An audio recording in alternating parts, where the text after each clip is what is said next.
Ralph Honigstein with us to talk about another story regarding Paul Pogba and Jose Mourinho. An English newspaper going big on it. Ralph, what's it about and what do you think of it?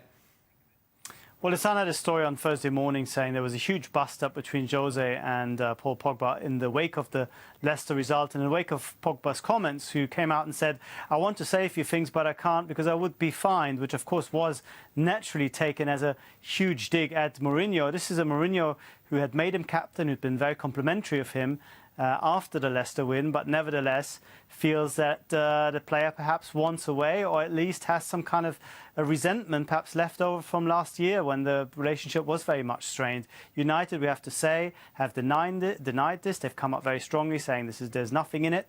But I think even if the bust-up did not happen in the way that the Sun described it, we can be pretty sure, just judging by Pogba's demeanour, that he's not entirely happy with how Jose has behaved to him, perhaps how he's behaving now. And this is heading for a bit of an impasse, because I don't think that he will be allowed to leave at the end of the transfer window. I don't think that Mourinho will leave, so they'll have to work something out at least until January. I mean, look, truth or not, Mourinho can have little complaints if any player is using the media as a platform to air grievances. I mean, I'm not condoning it, but here's a manager who, whether this story is true or not, here is a manager who has hung, particularly in recent times, 18 months or so, has hung lots of players out over the media with little snidey comments or stuff like that about being injured and the way they've trained and the way they've conducted themselves. So he's been very bad at it. The other side of the coin is, let's be frank about this, Jose Mourinho needs Paul Pogba more than Paul Pogba needs Jose Mourinho at this moment in time. He is clambering to try and keep up with Manchester City. The other is a World Cup winner who's at the peak of his career. So Mourinho needs Pogba. Pogba needs him to an extent, but really he could hang him out to dry. The story was, you know, if you want to leave, you've got to ask for a transfer. Yep. I can't see this ending well. I don't know how this is going to work out between these two. If you have a row with a manager, and I'm sure we've all had a row with a manager before, Look at you sat next to. And I had some big rows with one or two managers. There's no coming back from it. You can try and make it up, but that resentment's always there. They're always looking to probably try and get rid of you at some point. You're trying to undermine the manager in the dressing room because you don't like him and you're trying to get him out. Pogba won't. He'll have his supporters in the dressing room. Lots of the players probably don't like Mourinho at the moment. His attitude throughout the summer has been particularly poor. I think there's only going to be one winner, and that will be Paul Pogba. What do you think, Shaq? Well, who's more important to United, Mourinho or Pogba? Right now, Paul Pogba. I think Mourinho is under far too much pressure. Paul Pogba, just by virtue of being a player, and Manchester United can't kind of replace him now that the English transfer window is closed anyway. Paul Pogba, for the time being, is more important. Bust-ups are part and parcel of football clubs. They happen all the time. Very rarely are they spoken about. I find this, and the fact that it's been leaked, to be the concern. Somebody quite clearly engineering either a way out or the departure of somebody else. Now we can try to figure out who that is, but I think this relationship had been badly damaged a long time ago. I don't think this changes anything about either of their futures. This is a toxic relationship from the beginning. Yeah. It was Mourinho saying that he wants the Paul Pogba that plays for France to play like that for United. Obviously, there are different elements to the French team. This is a way he can't play with United. It's mind games. From the beginning, he's hung him out to dry.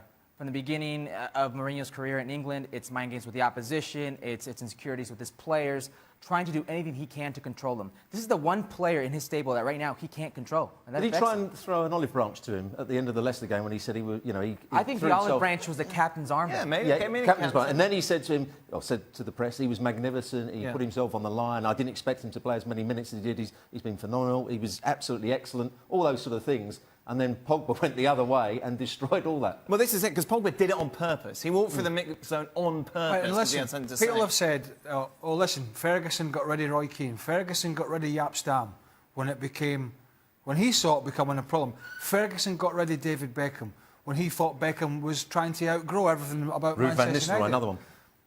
Van Nistelrooy. But Fergie was ruling the roost. Yeah. Yeah. He was still hugely successful, had been for years, and was churning out team after team after team. He had the full backing of the board, the shareholders, the owners, and he was still producing the goods, and the rest of the players liked him.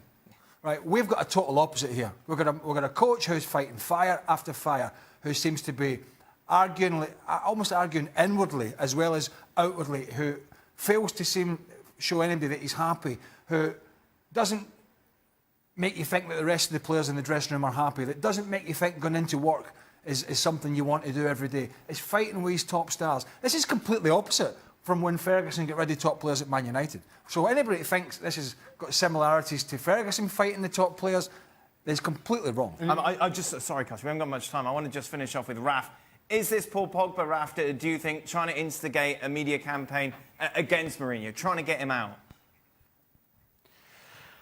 I don't think he's trying to get him out, but I think he's trying to use his position and his stature now after winning the World Cup and saying, I've been handled badly. And whatever he's saying now does not take away from the stuff he said before and how I was being briefed against. I think that's what he's saying, that's what he wants to say.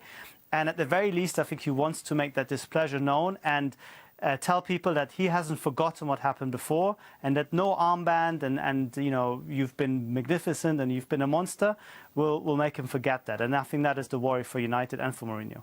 Interesting stuff from Tony Cruz regarding Mesut Ozil's retirement. The parts in his statement that are rightly addressed are unfortunately overshadowed by the significantly higher amount of nonsense. He continues, I think he knows very well that racism within the national team and the German association does not exist. Raf, what do you make of this? Well, the first thing to understand is that Mesut Ozil and Toni Kroos have never been the best of friends, which might explain why Kroos went in a little bit harder than some of his teammates. But that still doesn't explain and certainly doesn't really apologise for the fact that he completely misunderstands what Mesut Ozil said. He did not accuse the national team of being racist. He did not accuse the German FA as an organisation to be racist to him. He specifically spoke about the politics and the behaviour of the FA president, Reinhard Grindel, and he spoke of the wider reaction on social media, certain newspapers who were discriminating him in his view. So what Toni Kroos is saying is completely missing the point. And unfortunately, it was echoed by other teammates who all have said, we don't know what he's talking about. There is no racism in the national team. Yes, that might be true. Ozil never said that it was, but they're completely failing to address the real issue that he feels he's been forced out and has suffered a lack of protection from those around him. How concerning is that, Raf, that no one seems to be addressing the real issue, as you say?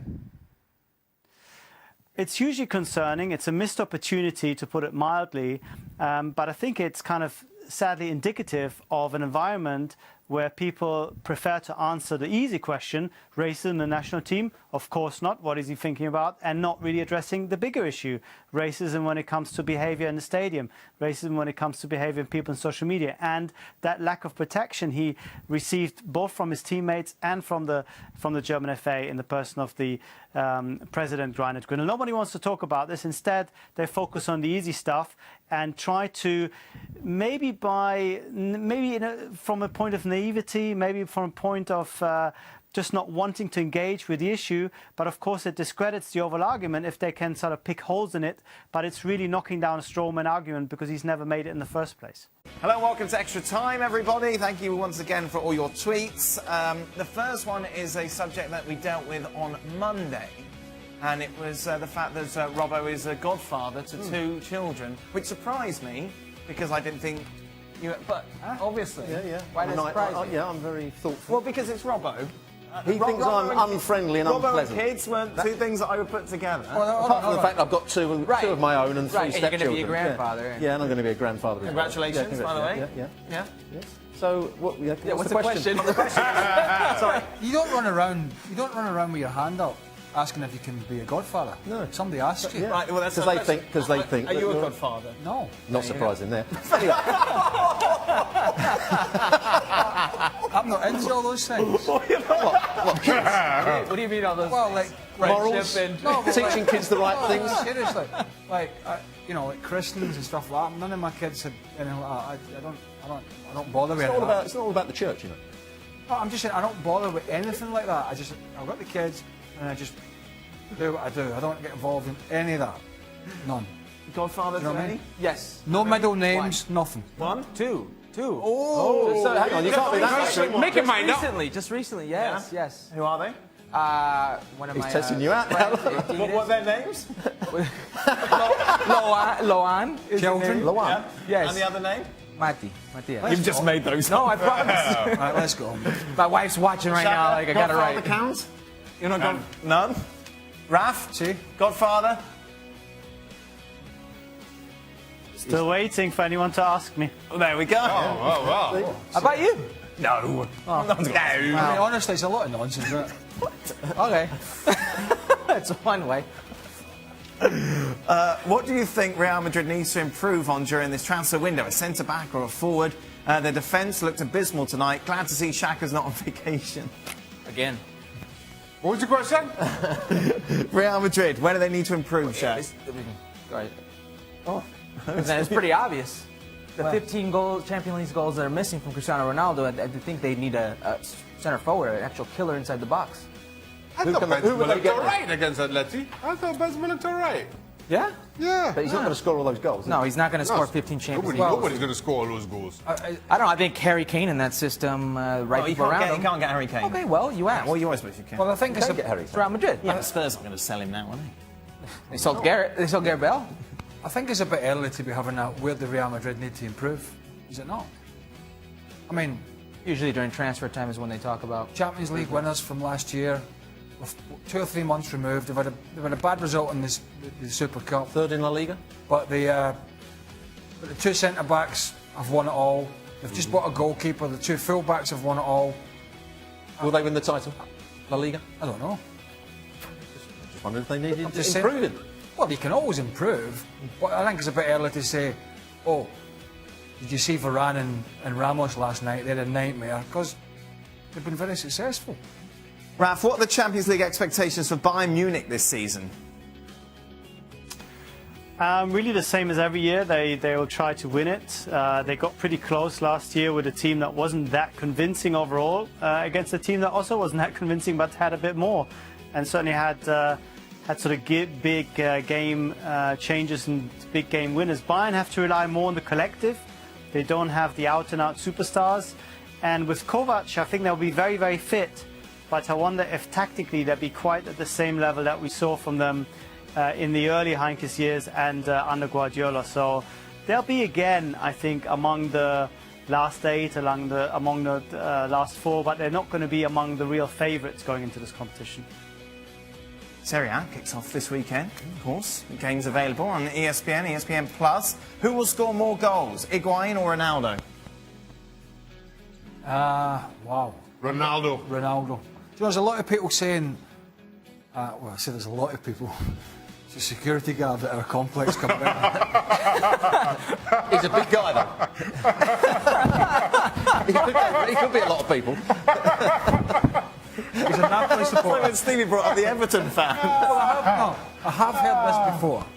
But From the it same is security guard. There's a security guard coming into the campus here at Bristol. Right. There's an Italian security guard on the gate, and he's a Napoli supporter, and he says it is not going to be as easy in Italy as it was in Spain for Cristiano Ronaldo to score goals. And there has been other people saying that. Which other ones? Who else have you spoken to? Your security guard in Southgate also said that. The south entrance and the guy in the north entrance. That is true. Maybe he could be the godfather to his children. I've got a bet with him. Have you? $5. What's the bet? Oh, going all out. I said Ronaldo would get over 30 goals. Oh, OK. There we go. then. He's gone under. That's it. Higuain We've run out of time, Robbo. No time for your Higuain comment.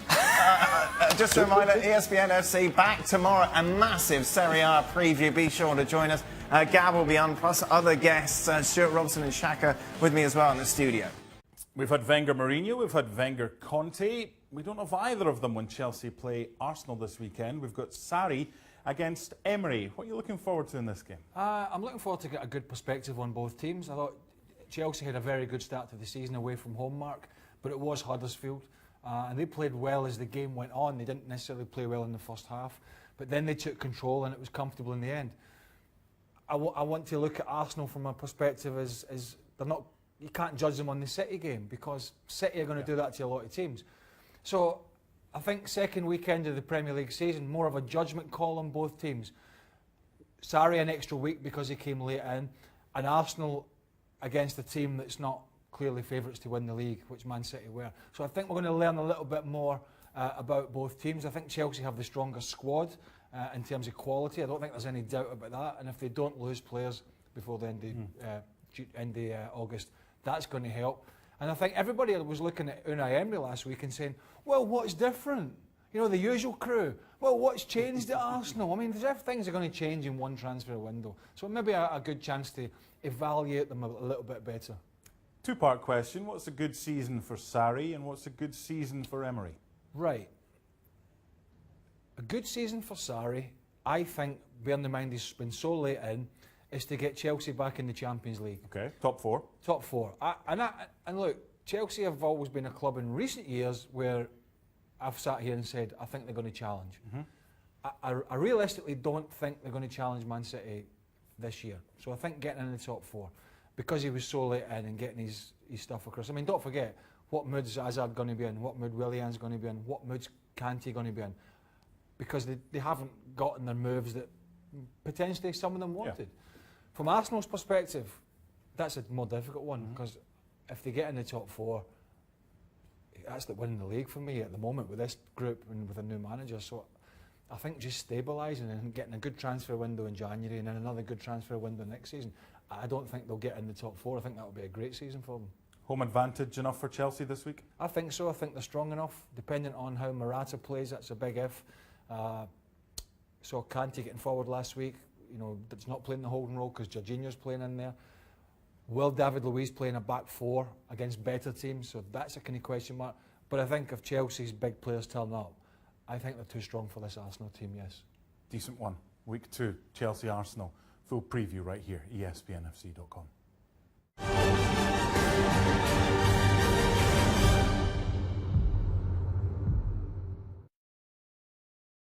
So La Liga is coming to North America, a 15-year deal for a league game per season. Craig Burley, your thoughts?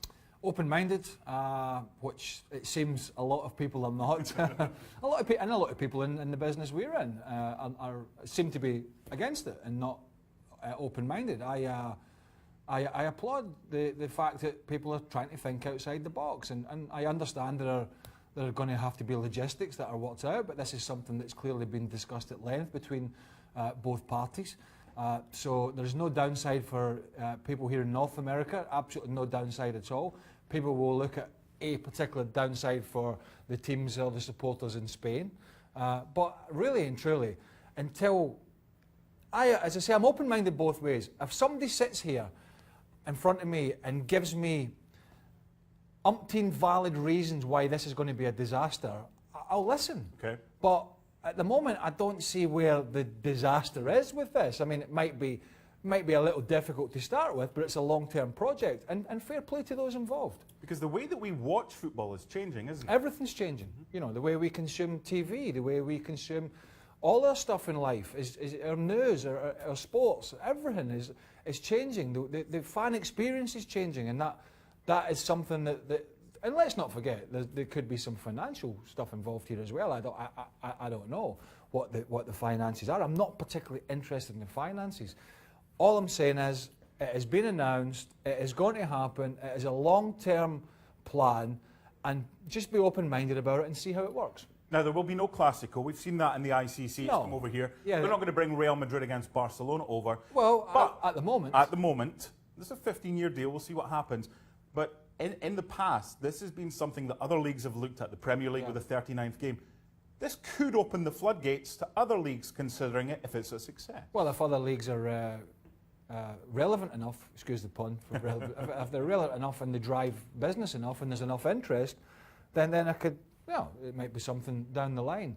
The one thing that I don't get is a lot of people have talked about fans being fleeced.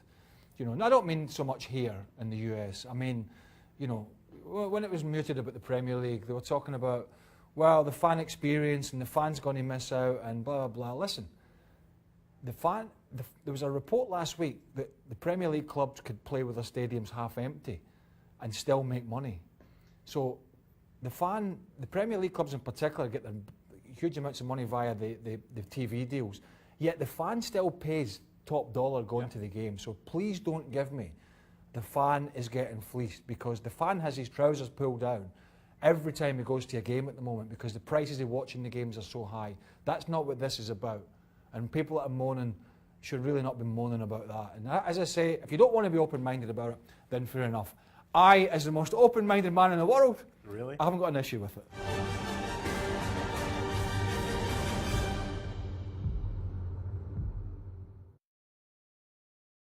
New La Liga season, Craig Burley with a nice easy one to begin with. Barcelona against Alaves. If you say so, I'm going to go for Barcelona.